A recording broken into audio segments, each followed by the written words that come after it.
நேற்றிரவுடன் மேலும் பயங்கரமாக மாறிய நிலைமை. ஜனாதிபதி அனுர எடுத்த அதிரடி முடிவு.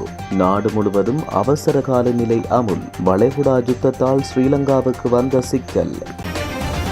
உதவிக்கு வந்து அமெரிக்க விமானத்தை சுட்டு வீழ்த்திய குவைத். கடும் கோபத்தில் அமெரிக்க தரப்பு. பல கோடிகள் இழப்பு. சர்வதேச சந்தையில் செங்குத்தாக உயர்ந்த எரிவாயு விலைகள். ஷாக்கில் உலக நாடுகள். வரலாற்றில் இதுவரை நிகழாத மாற்றங்களை ஏற்க தயாராகுமாறும் வேண்டுகோள். அமெரிக்காவுடன் மீண்டும் பேச்சுவார்த்தை நடத்த மாட்டோம். ஈரான் மீண்டும் அதிரடி அறிவிப்பு. கடும் கோபத்தில் அமெரிக்கா. ஈரானுக்கு எதிரான அமெரிக்க இஸ்ரேல் தாக்குதல் களத்தினையும் அடுத்த பலம் பொருந்திய வல்லாதிக்க நாடு. பீதியில் அமெரிக்க சார் நாடுகள். பிற நாடுகளின் ஆட்சி அதிகாரத்தில் ட்ரம்ப் மூக்கை நுழைப்பதை ஏற்றுக்கொள்ள முடியாது. ஸ்ரீலங்காவில் இருந்து கொண்டு ட்ரம்ப்பை சீண்டும் ரணில்.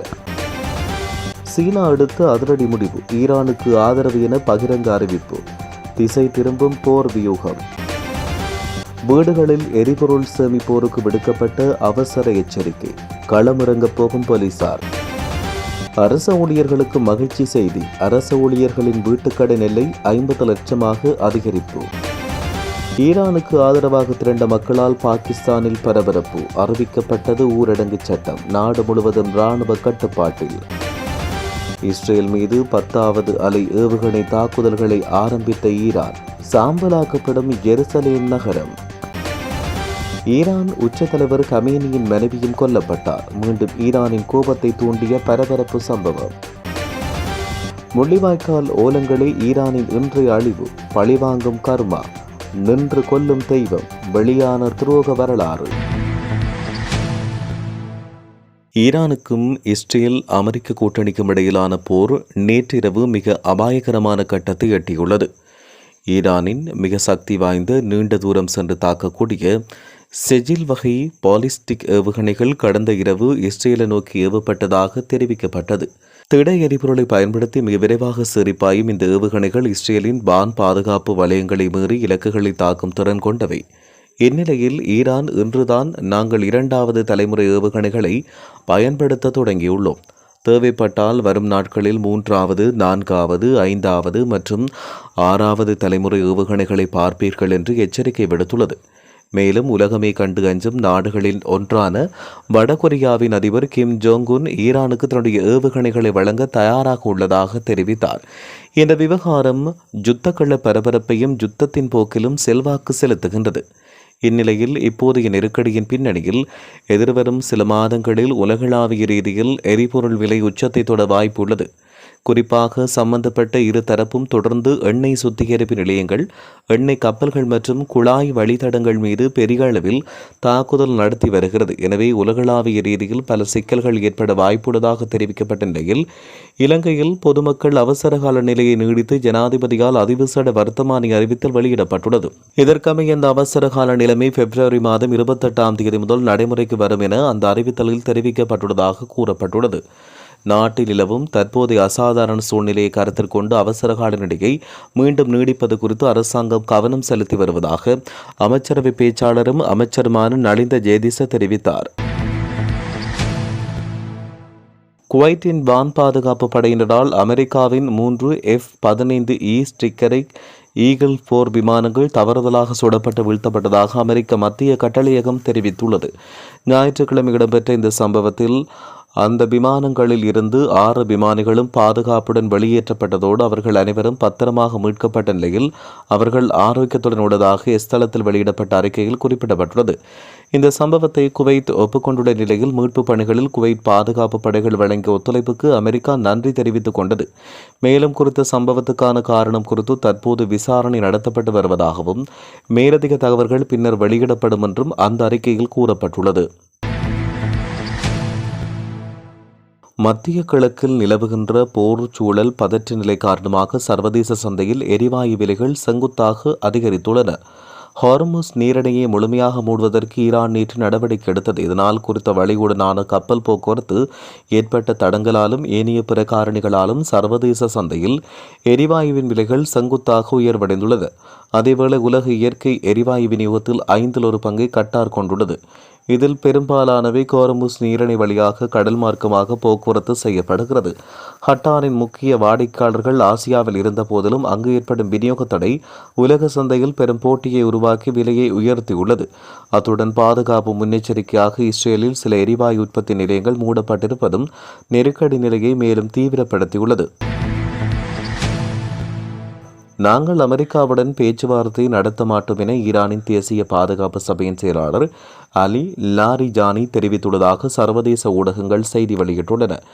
இந்த நிலையில் அமெரிக்காவுடன் மீண்டும் பேச்சுவார்த்தைகளை ஆரம்பிக்க ஈரான் முயற்சிப்பதாக வெளியான தகவல்கள் முற்றிலும் உண்மைக்கு புறம்பானவை என அலி லாரிஜானி அறிவித்துள்ளார். அவரின் அறிக்கையை மேற்கோள் காட்டி செய்தி வெளியிட்டுள்ள சர்வதேச ஊடகங்கள் ஈரான் எந்தவொரு சந்தர்ப்பத்திலும் அமெரிக்காவுடன் பேச்சுவார்த்தையில் ஈடுபடாது என திட்டவட்டமாக அறிவித்துள்ளதாக குறிப்பிட்டுள்ளன.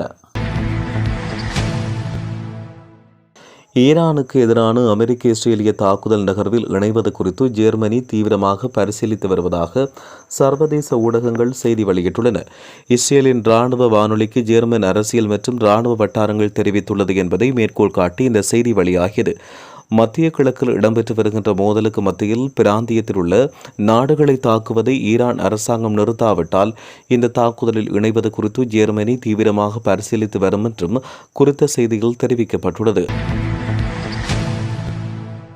பிற நாடுகளின் ஆட்சி அதிகாரத்தை வலுக்கட்டாயமாக மாற்ற அமெரிக்க ஜனாதிபதி டொனால்ட் ட்ரம்ப் எடுக்கும் நடவடிக்கைகள் எவ்வகையிலும் ஏற்றுக்கொள்ள முடியாதவை என முன்னாள் ஜனாதிபதி ரணில் விக்ரமசிங்கே தெரிவித்தார். ஈரானுக்கு எதிராக அமெரிக்கா மற்றும் இஸ்ரேல் முன்னெடுக்கும் தாக்குதல்கள் குறித்து இன்று ஊடகங்களுக்கு கருத்து வெளியிட்ட போது ரணில் விக்ரமசிங்கே இதனை தெரிவித்தார். இதன்போது அவர் மேலும் தெரிவிக்கையில், ஜனாதிபதி டொனால்ட் ட்ரம்ப் இஸ்ரேலுடன் இணைந்து ஈரானின் தலைமையை அகற்ற முயற்சிக்கிறார். ஒரு அரசாங்கத்தை அகற்றுவதாக இருந்தால் வன்முறை வழியை ஒருபோதும் ஏற்றுக்கொள்ள முடியாது. இது சர்வதேச சட்டங்கள் மற்றும் மரபுகளுக்கு முரணானது என சுவிட்சர்லாந்தும் நோர்வேயும் சுட்டிக்காட்டியுள்ளன. இந்த விவகாரம் மிகவும் பாரதூரமானது என்றும் இவ்வாறான உலக அரசியல் போக்குகள் இலங்கைக்கு சாதகமானவை அல்ல என்றும் அவர் தெரிவித்தார். ஈரானின் எண்ணெய் உற்பத்தி நின்றால் மட்டும் இலங்கையில் பெரிய தட்டுப்பாடு ஏற்படாது. ஏனெனில் ஏனைய நாடுகள் அதிக எண்ணெயை உற்பத்தி செய்கிறது. ஆனால் ஈரான் தன்னுடைய கடல் எல்லை வழியாக வரும் ஏனைய நாடுகளின் எண்ணெய் கப்பல்கள் மீது தாக்குதல் நடத்தி போக்குவரத்தை முடக்கினால் அது பெரும் நெருக்கடியை உருவாக்கும் என்று ரணில் தெரிவித்தார். ஜனாதிபதி டொனால்ட் ட்ரம்ப் உலகம் தன்னுடைய விருப்பப்படி இயங்க வேண்டும் என்று எதிர்பார்க்கிறார். ஆனால் இதுபோன்ற ஆழமான பிரச்சனைகள் சிறிய நாடுகளுக்கு பாதிப்பை ஏற்படுத்தும் என்று முன்னாள் ஜனாதிபதி ரணில் விக்ரமசிங்கே தெரிவித்திருந்தார். மத்திய கிழக்கில் போர் நிலைமை பரவி வரும் நிலையில் அமெரிக்கா மற்றும் இஸ்ரேலின் தாக்குதல்களுக்கு எதிராக ஈரான் தன்னை தற்காத்துக் கொள்வதை பெய்ஜிங் ஆதரிப்பதாக சீன வெளியுறவுத்துறை அமைச்சர் வாங் ஜி ஈரானிய வெளியுறவு அமைச்சருடனான தொலைபேசி உரையாடலில் தெரிவித்தார். அரசு ஊடகமான சிசிடிவி அறிக்கையின்படி ஈரானிய வெளியுறவு அமைச்சர் அப்பாஸ் அராக்சியிடம் வாங் ஜி பின்வருமாறு தெரிவித்தார். சீனா மற்றும் ஈரான் இடையிலான பாரம்பரிய நட்பை சீனா போற்றுகிறது. ஈரானின் இறையாண்மை, பாதுகாப்பு, பிராந்திய ஒருமைப்பாடு மற்றும் தேசிய கண்ணியத்தை பாதுகாப்பதில் சீனா ஆதரவு அளிக்கிறது. மேலும் ஈரானின் நியாயமான உரிமைகள் மற்றும் நலன்களை பாதுகாப்பதை சீனா ஆதரிக்கிறது. மேலும் அமெரிக்காவும் இஸ்ரேலும் உடனடியாக தங்களின் இராணுவ நடவடிக்கைகளை நிறுத்த வேண்டும் என்றும் பதற்றங்கள் மேலும் அதிகரிப்பதை தவிர்க்க வேண்டும் என்றும் இந்த மோதல் முழு மத்திய கிழக்கு பிராந்தியத்துக்கும் பரவாமல் தடுக்க வேண்டும் என்றும் சீனா வலியுறுத்தியுள்ளது. இவ்வாறு வாங் ஜி கூறியதாக சிசிடிவி தெரிவித்துள்ளது.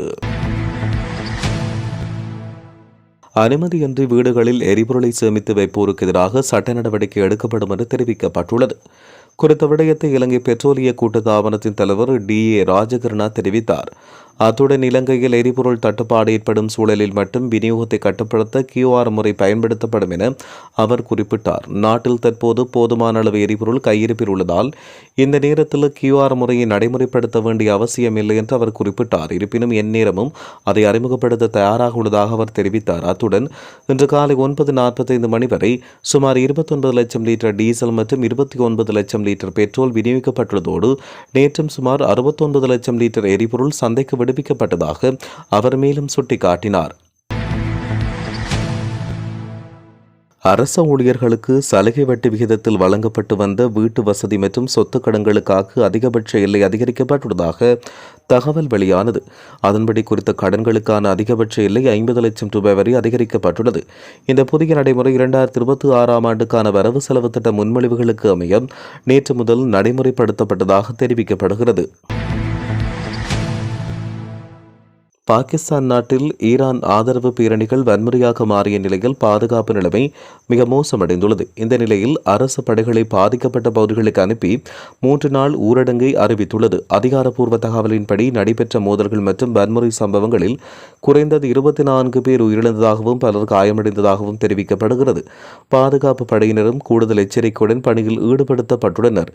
சமூக அமைதியை மீட்டெடுத்து சட்டம் மற்றும் ஒழுங்கை நிலைநாட்டும் நோக்கில் இந்த அவசர நடவடிக்கைகள் எடுக்கப்பட்டதாக அதிகாரிகள் தெரிவித்தனர்.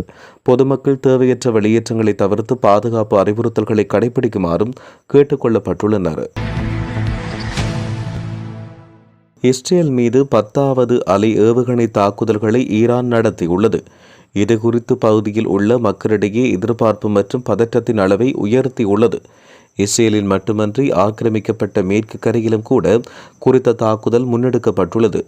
இஸ்ரேல் மீது ஈரான் தலைமையிலான தாக்குதல்கள் இரவில் அதிகம் நடைபெறவில்லை என்றும், இருப்பினும் காலையிலிருந்து ஈரானில் இருந்து கடுமையான குண்டுவீச்சுகள் மேற்கொள்ளப்படுவதாகவும் ஈரானிய ஊடகங்கள் செய்தி வெளியிட்டன.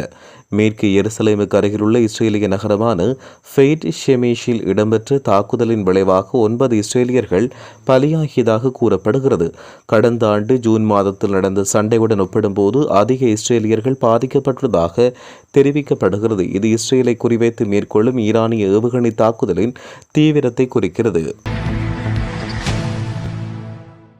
ஈரானின் உச்ச தலைவர் அலி கமேனியின் மனைவி மன்சௌரி கோஜஸ்தி ஃபாகர்சாதேவும் கொல்லப்பட்டுள்ளதாக ஈரானிய அரசு தொலைக்காட்சி உறுதிப்படுத்தியுள்ளது. சனிக்கிழமை நடைபெற்ற தாக்குதலில் ஈரானின் உச்ச தலைவர் அயதுல்லா கமேனி மற்றும் அவரின் மகள், மருமகன், பேரக்குழந்தை ஆகியோர் கொல்லப்பட்ட நிலையில் கமேனியின் மனைவியும் படுகாயமடைந்தார். பாகர்சாதி கோமாவில் இருப்பதாக ஈரானிய ஊடகங்கள் முன்பு செய்தி வெளியிட்டன. இந்த நிலையில் அவர் உயிரிழந்துள்ளதாகவும் அறிவிக்கப்பட்டுள்ளது. மஹிந்த அரசாங்கத்துடன் கைகோர்த்து 2009 இடம்பெற்ற முள்ளிவாய்க்கால் இன அழிப்பு போரில் ஈரானின் பங்கு மிகவும் பெரியதாகும். அரசன் அன்று கொள்வான், தெய்வம் நின்று கொள்ளும் என்பது பொய்த்து போகவில்லை. இன்று ஈரானின் அழிவென்பது அதை மெய்ப்பித்து காட்டுகிறது. எந்தெந்த நாடுகள் எல்லாம் மஹிந்த அரசுடன் கைகோத்து ஈழத்தமிழர்களை இன அழிப்பு செய்ய முற்பட்டார்களோ அந்த நாடுகள் எல்லாம் இன்று உயிர் பலிகளை கொடுத்து கொண்டிருக்கிறது. ஈழப்போரின் 2009 மே மாதம் 18ஆம் தேதி லட்சத்துக்கும் மேற்பட்ட தமிழர்களை இன அழிப்பு செய்து முடித்த போது ஒரு சில நாடுகளை தவிர பிற நாடுகள் மௌனமாக வேடிக்கை பார்த்தன. ஈரான் இலங்கை அரசுக்கு ஆதரவு கொடுத்து நம்மை அழித்ததோடு ஈரானால் இலங்கை அரசாங்கத்துக்கு வழங்கப்பட்ட ஆயுதங்கள் தமிழர்களின் உயிர்களை கொன்று குவித்தது. சொந்த மண்ணில் ஈழத்தமிழர்களை கொன்று குவித்து மகிழ்ச்சி அடைந்தவர்கள், அதற்காக இலங்கை அரசாங்கத்துக்கு ஆயுதங்களை வழங்கி உதவியர்கள் இப்போது தமக்குள்ளே மோதி அழிந்து கொண்டிருக்கிறார்கள். சர்வதேச நீதிமன்றம் ஐநா சபை வழங்க மறுத்த நீதியை இன்று போரில் கொன்று குவிக்கப்பட்ட ஈழத்தமிழர்களின் ஆன்மாக்கள் கதறி துடித்தது என்று கர்மா வழங்கி கொண்டிருக்கிறது. செத்துமடைந்த எம்மவர்களின் ஓலங்கள் அப்போது யார் செவிக்கு மெட்டவில்லை போலும். அதனால்தான் இன்று இறைவன் அவர்களுக்கான தண்டனையை வழங்கி கொண்டிருக்கிறார். நாட்டில் போர் வெற்றி கொண்டாட்டங்களில் ஈடுபட்டோர் எல்லாம் இன்று அதே மக்களால் நிராகரிக்கப்பட்டு பல்லை பிடுங்கிய பாம்புகள் போல் முடங்கியுள்ளதாக தெரிவிக்கப்படுகிறது. அவர்களுக்கு உதவிய ஈரான், உக்ரைன் போன்ற நாடுகள் இன்று தம் மக்களை போரில் காவு கொடுத்து வருவதாக தெரிவிக்கப்படுகின்றது. நேற்றிரவுடன் மேலும் பயங்கரமாக மாறிய நிலைமை. ஜனாதிபதி அனுர எடுத்த அதிரடி முடிவு. நாடு முழுவதும் அவசர கால நிலை அமுல். வளைகுடா யுத்தத்தால் ஸ்ரீலங்காவுக்கு வந்த சிக்கல். உதவிக்கு வந்து அமெரிக்க விமானத்தை சுட்டு வீழ்த்திய குவைத். கடும் கோபத்தில் அமெரிக்க தரப்பு. பல கோடிகள் இழப்பு. சர்வதேச சந்தையில் செங்குத்தாக உயர்ந்த எரிவாயு விலைகள். ஷாக்கில் உலக நாடுகள். வரலாற்றில் இதுவரை நிகழாத மாற்றங்களை ஏற்க தயாராகுமாறும் வேண்டுகோள். அமெரிக்காவுடன் மீண்டும் பேச்சுவார்த்தை நடத்த மாட்டோம். ஈரான் மீண்டும் அதிரடி அறிவிப்பு. கடும் கோபத்தில் அமெரிக்கா. ஈரானுக்கு எதிரான அமெரிக்க இஸ்ரேல் தாக்குதல் களத்தினையும் அடுத்த பலம் பொருந்திய வல்லாதிக்க நாடு. பீதியில் அமெரிக்க சார் நாடுகள். பிற நாடுகளின் ஆட்சி அதிகாரத்தில் ட்ரம்ப் மூக்கை நுழைப்பதை ஏற்றுக்கொள்ள முடியாது. ஸ்ரீலங்காவில் இருந்து கொண்டு ட்ரம்மை சீண்டும் ரணில். சீனா எடுத்த அதிரடி முடிவு. ஈரானுக்கு ஆதரவு என பகிரங்க அறிவிப்பு. திசை திரும்பும் போர் வியூகம். வீடுகளில் எரிபொருள் சேமிப்போருக்கு விடுக்கப்பட்ட அவசர எச்சரிக்கை. களமிறங்கப் போகும் போலீசார். அரச ஊழியர்களுக்கு மகிழ்ச்சி செய்தி. அரச ஊழியர்களின் வீட்டுக்கடன் எல்லை 50 லட்சமாக அதிகரிப்பு. ஈரானுக்கு ஆதரவாக திரண்ட மக்களால் பாகிஸ்தானில் பரபரப்பு. அறிவிக்கப்பட்டது ஊரடங்கு சட்டம். நாடு முழுவதும் இராணுவ கட்டுப்பாட்டில். இஸ்ரேல் மீது 10வது அலை ஏவுகணை தாக்குதல்களை ஆரம்பித்த ஈரான். சாம்பலாக்கப்படும் ஜெருசலேம் நகரம். ஈரான் உச்ச தலைவர் கமேனியின் மனைவியும் கொல்லப்பட்டார். மீண்டும் ஈரானின் கோபத்தை தூண்டிய பரபரப்பு சம்பவம். முள்ளிவாய்க்கால் ஓலங்களே ஈரானின் இன்றைய அழிவு. பழிவாங்கும் கர்மா. நின்று கொல்லும் தெய்வம். வெளியான துரோக வரலாறு.